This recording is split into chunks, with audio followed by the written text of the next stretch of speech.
श्रीमद् भागवत गीता तृतीय अध्याय कर्मयोग श्लोक नंबर 28 यानी 28। तत्ववित्त तु महाबाहो गुण कर्म विभागयोः गुणः गुणेषु वर्तन्ते इति मत्वा न सज्जते। तत्वविद परम सत्य को जानने वाला तो लेकिन महाभाव हे विशाल भुजाओं वाले गुण कर्म भौतिक प्रभाव के अंतर्गत कर्म के विभागय हो भेद के गुण इंद्रियों या इंद्रियां गुणेषु इंद्रिय तृप्ति में वर्तन्ते तत्पर रहती हैं इति इस प्रकार मत्वा मानकर न कभी नहीं सज्जते आसक्त होता है। हे महाबाहो भक्ति भाव में कर्म तथा सकाम कर्म के भेद को भली भांति जानते हुए जो परम सत्य को जानने वाला है वह कभी भी अपने आप को इंद्रियों में तथा इंद्रिय तृप्ति में नहीं लगाता। तात्पर्य क्या है? परम सत्य को जानने वाला भौतिक संगति में अपनी विषम स्थिति को जानता है। वह जानता है कि वह भगवान कृष्ण का अंश है और उसका स्थान इस भौतिक सृष्टि में नहीं होना चाहिए। वह अपने वास्तविक स्वरूप को भगवान के अंश के रूप में जानता है जो सत्य चित्त आनंद है। सत्य चित्त आनंद है और उसे यह अनुभूति होती रहती है कि मैं किसी कारण से देह आत्म बुद्धि में फंस चुका हूँ। अपने अस्तित्व की शुद्ध अवस्था में उसे सारे कार्य भगवान कृष्ण की सेवा में नियोजित करने चाहिए।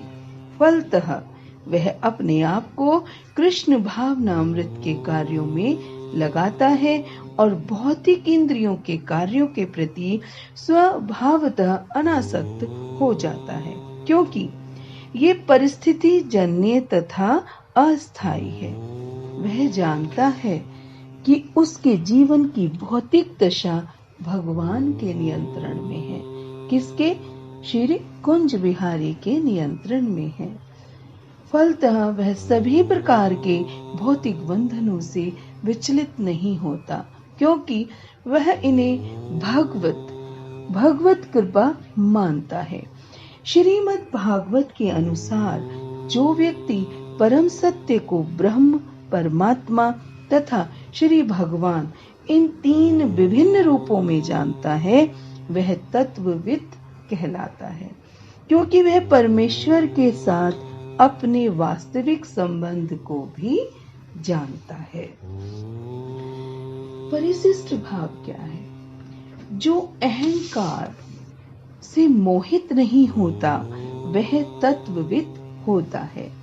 इस तत्वविद को ही दूसरे अध्याय के 16वें श्लोक में तत्वदर्शी कहा है। तत्वविद गुण विभाग और कर्म विभाग से अर्थात पदार्थ और क्रिया से सर्वथा अतीत हो जाता है।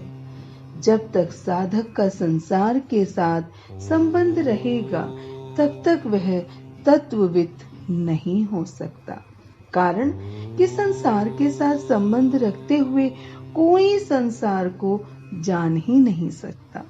संसार से सर्वथा अलग होने पर ही संसार को जान सकते हैं, यह नियम है। और इसी तरह परमात्मा से अलग होकर कोई परमात्मा को जान ही नहीं सकता। परमात्मा से एकाकार एक होकर ही परमात्मा को हम जान सकते हैं, यह भी नियम है। कारण यह है कि वास्तव में हम संसार से अलग हैं और परमात्मा से एक हैं, यानी परमात्मा का ही अंश हैं। शरीर की संसार के साथ एकता है, हमारी स्वयं की परमात्मा के साथ एकता है।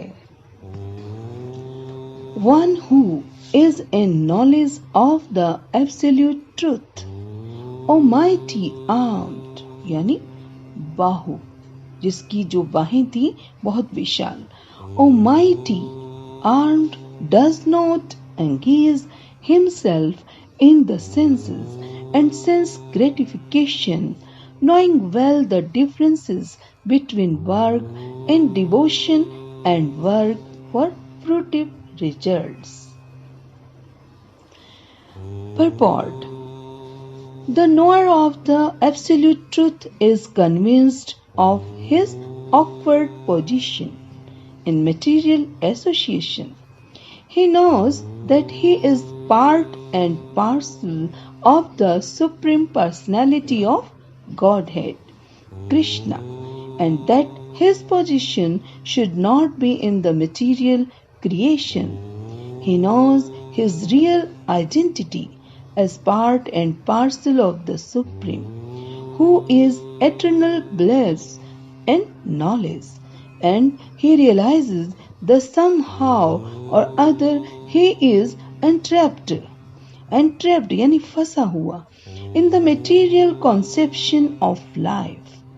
In his pure state of existence, he is meant to dovetail his activities and devotional service to the Supreme Personality of Godhead, Krishna.